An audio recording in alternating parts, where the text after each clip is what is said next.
May the merits of chanting be dedicated to the Dharma realm.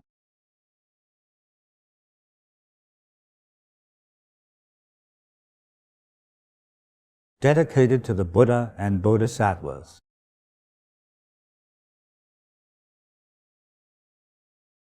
Dedicated to the Earth Store Bodhisattva. Dedicated to all sentient beings.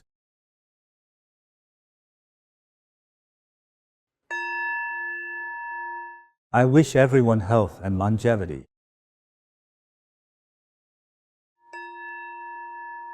May all negative karma be eliminated.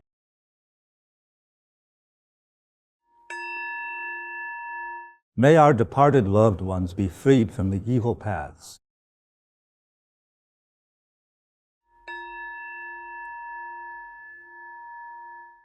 May they dwell in the human and heavenly realms.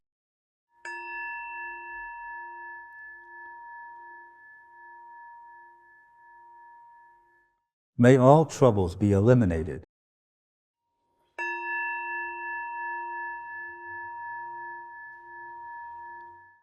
May all beings in the world have food to eat.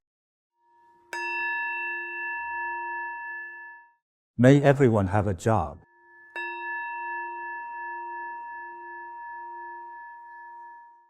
May everyone be happy and joyful.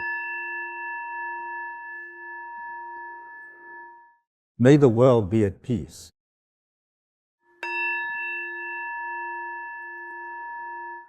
May our departed loved ones receive the guidance of the Amitabha Buddha and Medicine Buddha and be led to the Pure Land.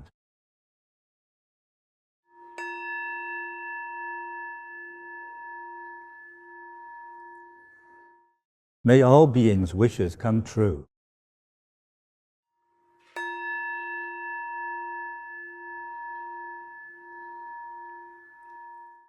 Gratitude to the Buddha and Bodhisattvas.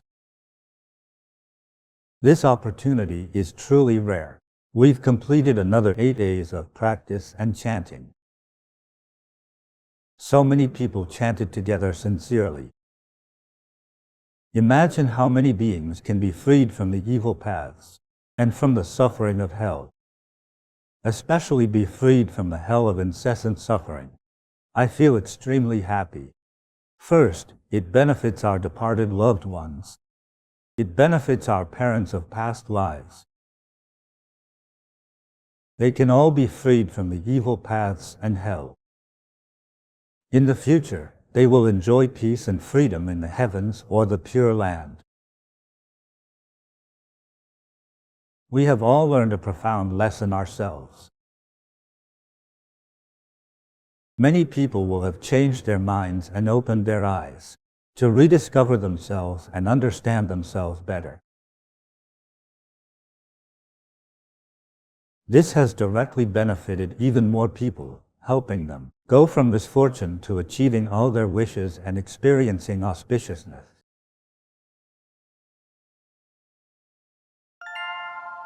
How great will the merits and benefits be for making a vow and fulfilling the vow? In Buddhist cultivation, aspiration is especially important. In fact, looking at people around us, we see many mischievous young people who do no decent work. I found that most of them don't have a clear life goal to pursue. Without a life goal, they don't know why and for whom they study. If you ask them to do something, they'd ask, why me and not others? Also, they're going through puberty and don't want to do anything they should do, but want to risk doing what they shouldn't do, especially the evil and bad things that are seemingly challenging. On Earth, there's the Demon King, who has many tricks we haven't talked about. The Demon King uses his tricks to induce the youth, especially those going through puberty, to do things that they're not supposed to do. Most of those things are harmful and can ruin one's life. These demon kings are full of evil power, which is actually their attraction. We mentioned before that when you drink alcohol, especially Chinese wine, it's very spicy, right? The rice wine.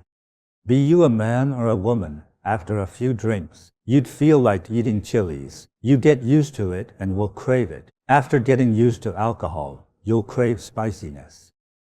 For a taste that is hard for us to take, once we adapt to it intentionally, since it's not a taste of our regular diet, we're actually craving for its pungency. That's why so many people are attracted to alcohol. These things are arranged by the demon king, a youth or even adults who are far beyond 25 years old will get obsessed with something. I discovered in North America, in Vancouver, which has a Chinese community, there are 3 big casinos. There are all kinds of people in the casino. Some of them are Chinese, who especially love gambling, because it's very attractive. The demon king always wishes for more beings in the 6 realms. The more for him to rule, the better. You can never get away. The demon king loves to control you, and will use all kinds of methods to tempt and cheat you. It creates a force to attract you. How can we get away from such attraction?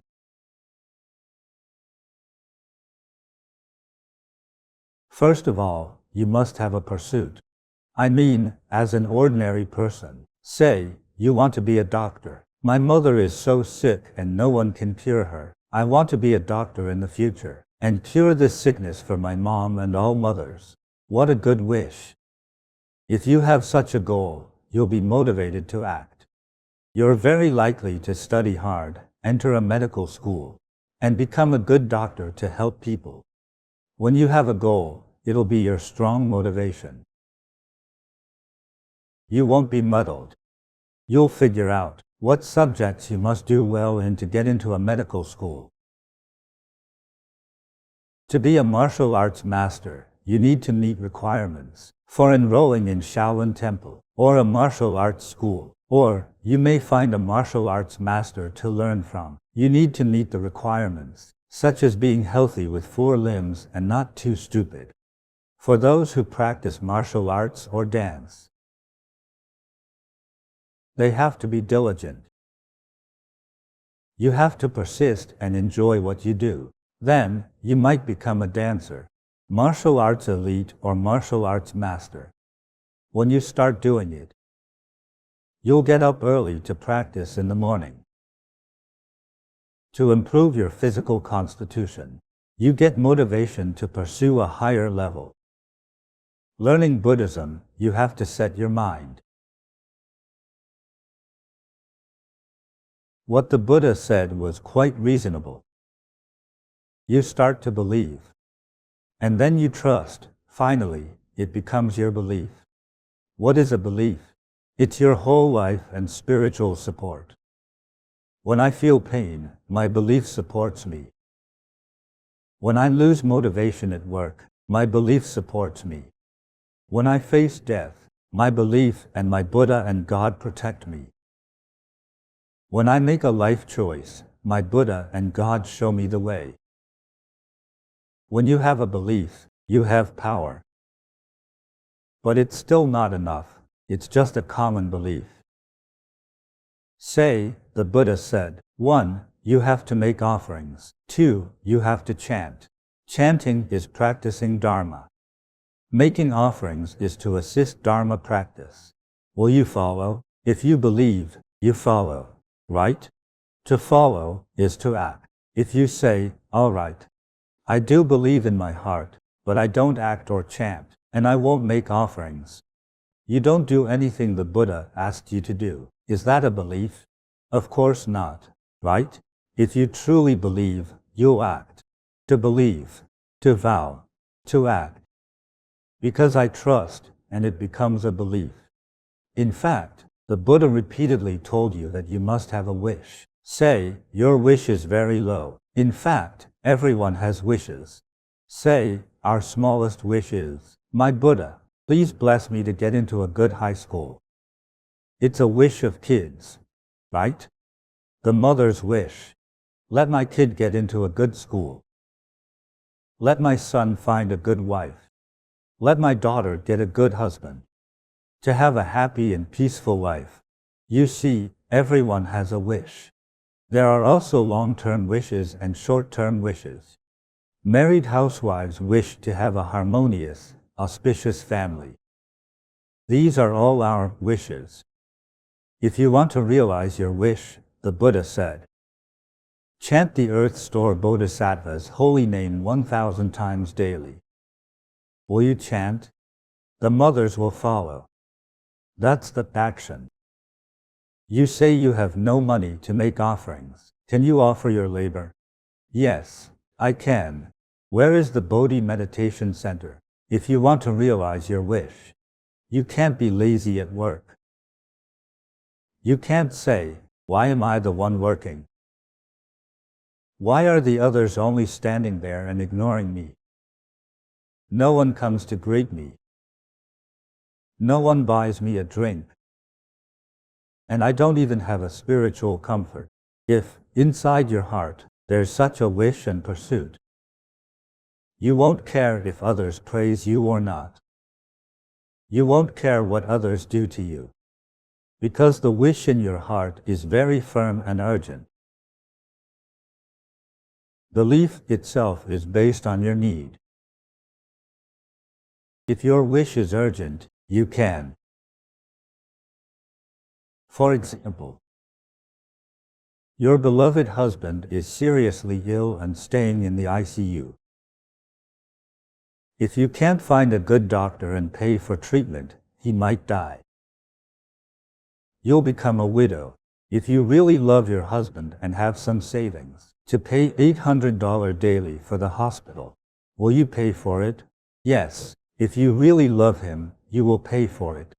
On top of that, you also need to chant 1,000 times daily. Will you do that? Yes. You'll chant even if you need to quit your job. You want to save your husband. It's such an urgent wish that you want to fulfill. Back to the hell theory. As your husband is so sick now, a master says, I can feel that he has heavily sinned. If he doesn't do good deeds, he must go to hell. Those who stole from Buddhist venues must go to the incessant suffering hell and suffer all kinds of punishments. He'll be forever enjoying a non-stop suffering environment. Are you scared? You, being his loved one, of course you're scared. As filial piety children of your parents, will you be scared after hearing this? Yes, of course. Will you chant 2,000 times daily? Yes. You will. How much savings do you have? $1 million. Will you donate $800,000 to charity? Yes. Correct. You have to. Because you have this need. And you know it's urgent. Right? So, to act on your wish is not saving the Buddha but yourself. To save your beloved ones. Say, your son doesn't do well at school, and you're sure that he won't be able to get into university. Since your child doesn't study well, someone introduces you to a super good tutor. The tutor can help your son study and charges $800 per hour. Being the parents, will you hire such a good tutor? I believe you all will try your best, right? Nowadays, if children can't study at a university, the parents will worry for the rest of their lives. Your children will suffer for a lifetime. Therefore, even if you have to use all your money, you'll help your children to get into university. You'll be willing to make offerings and do volunteer work. That's it. To realize our wish, we need to take action. Whether one takes action to realize their wishes depends on their sense of urgency. According to the Buddhist Sutra, Earth Store Bodhisattva saved his mother twice. When he wasn't a Bodhisattva yet, when she was a little girl, she vowed to save all the beings in the 3 evil realms. The second time, she was bright eyes. I vow, making a vow. Vows can't be made casually. I want to save all sentient beings. He vowed so deeply that even if he were smashed to pieces, his vow is there and won't be changed. Mine is not as powerful. It's been 35 years since I made my vow, and I haven't changed. It's not easy, so I didn't change. Challenges have made me stronger. The harder it gets, the tougher I become. It's my life, be it good or bad. I'd rather live following my heart. I'm not changing. When you vow wholeheartedly, for a lifetime, or even several lifetimes, you won't change. Only by that way will you have such persistence, such power, such commitment, and be energized and full of vitality every day. You won't say, I'm so sick. I'm finished. I have to enjoy life. I've never thought like that. I get up early every morning and practice. I teach you Dharma and answer your questions. I have to run the centers. I also have to help people. I do all this every day, and I'm full of energy. But I have to remind you, don't vow immediately after hearing what I said. Your vow should withstand your thoughts. A vow that never changes will create power.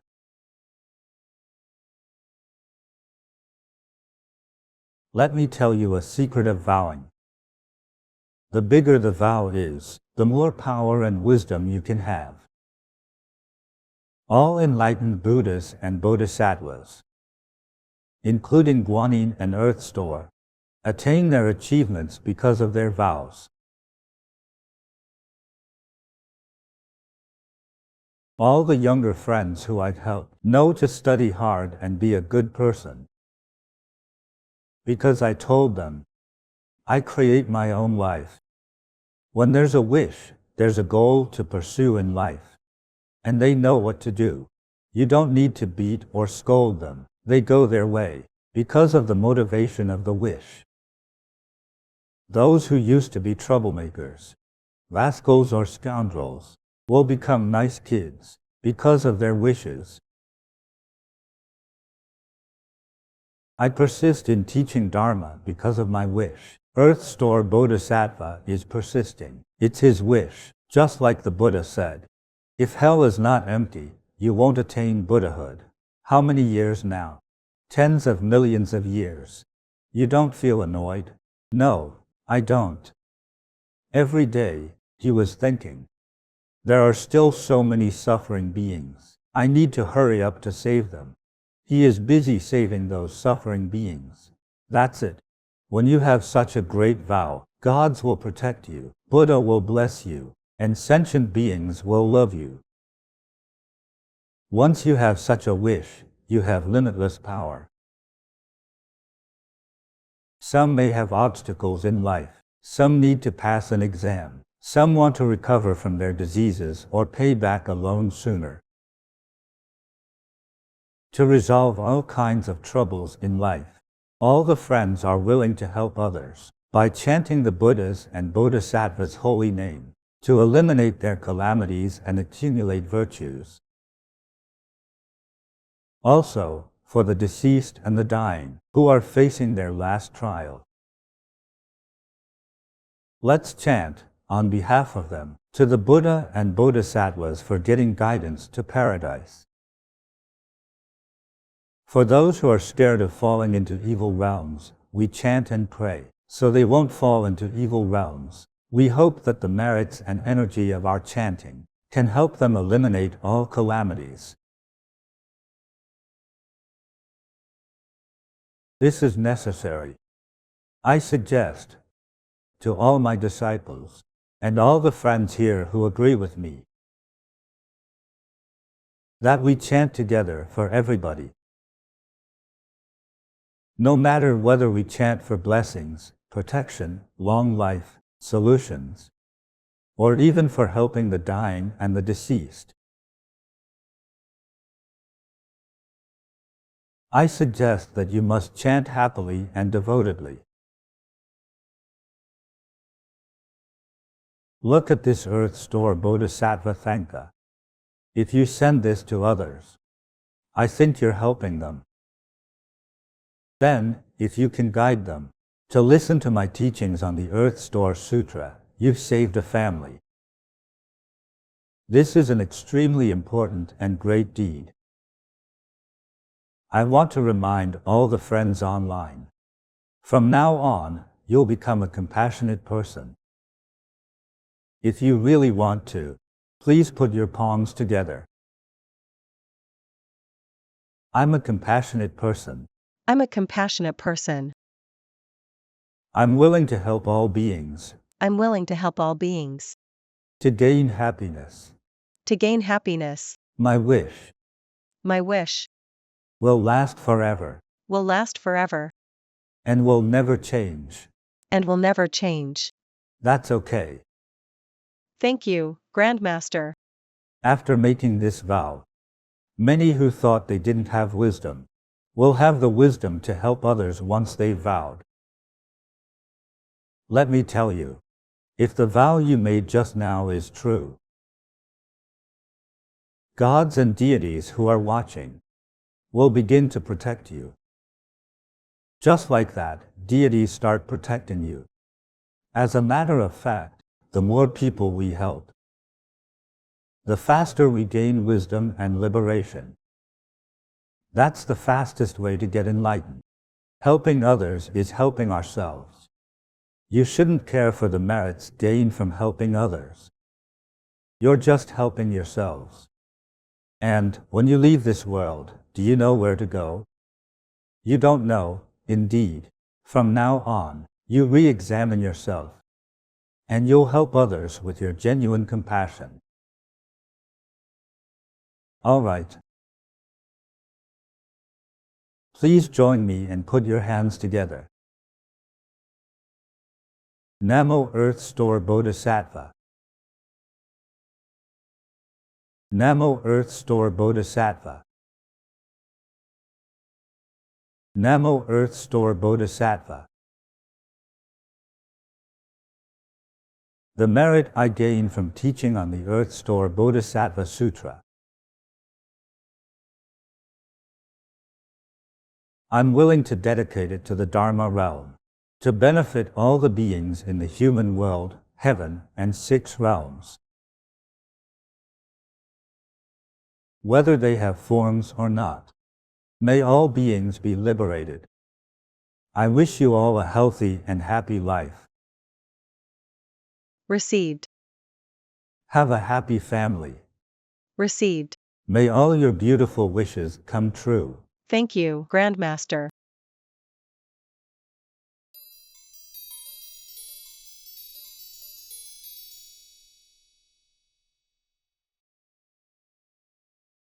Now it's time for our closing exercise. Rub your palm until they're warm. Glide your palms over your face from chin to forehead to cheek without actually touching them.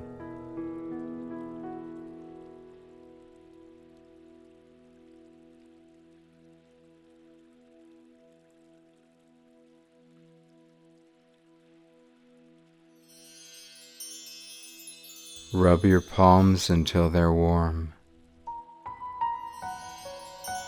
Part your fingers and firmly comb your hair from forehead to the back of the neck.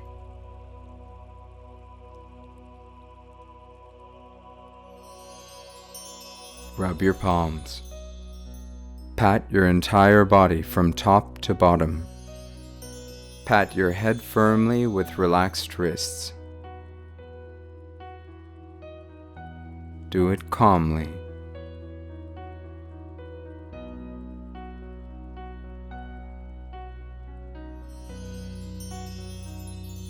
Pat your left shoulder.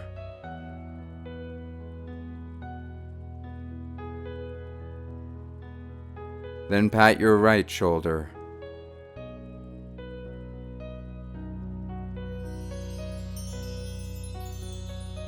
Continue to pat your chest.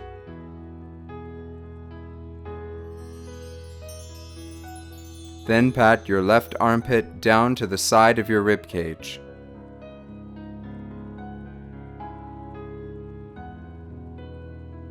Switch to the right. Pat your right armpit down to the side of your rib cage.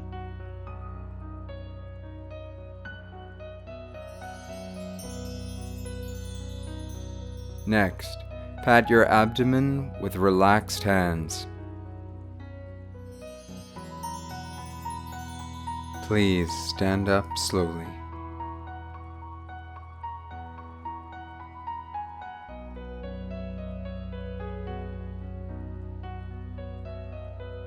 Pat down from the front of your thighs, knees, shins, ankles, and tops of your feet.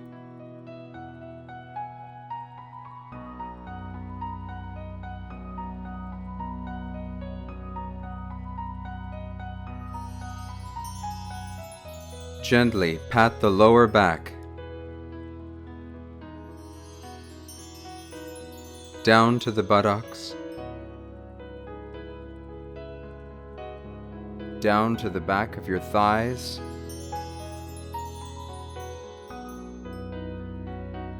calves, ankles, and heels.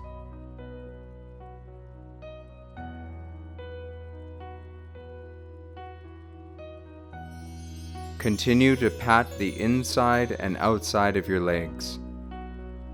Start with your left leg. Relax your wrists and pat with slight force.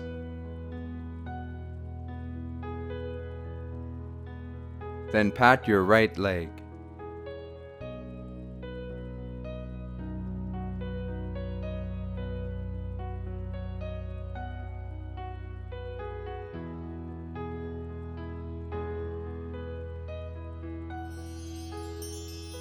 Continue to pat your arms. Start with your left arm.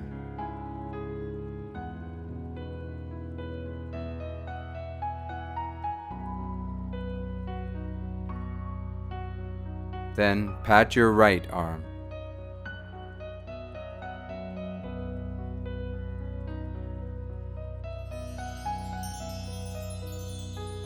After patting your entire body, rub your palms. Gently massage your whole body without actually touching it. Visualize that you are gently sweeping away the dust and worries.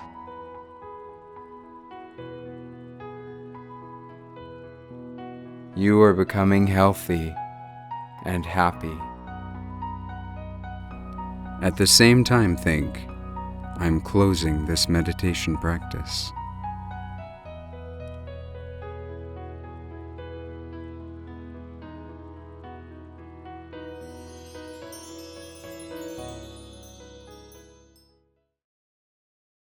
Today's class has successfully completed.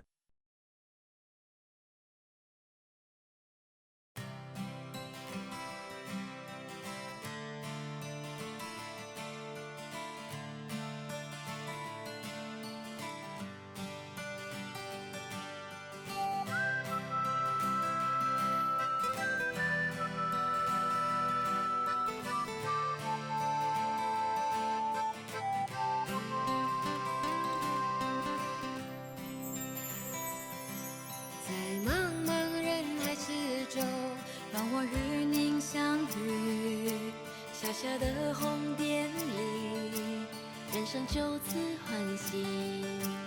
我快乐了，我健康了，我幸福了，我美丽了。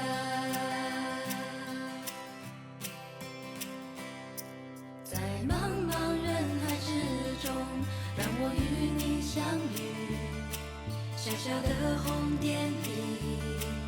人生变得神奇。我智慧了，我宽容了，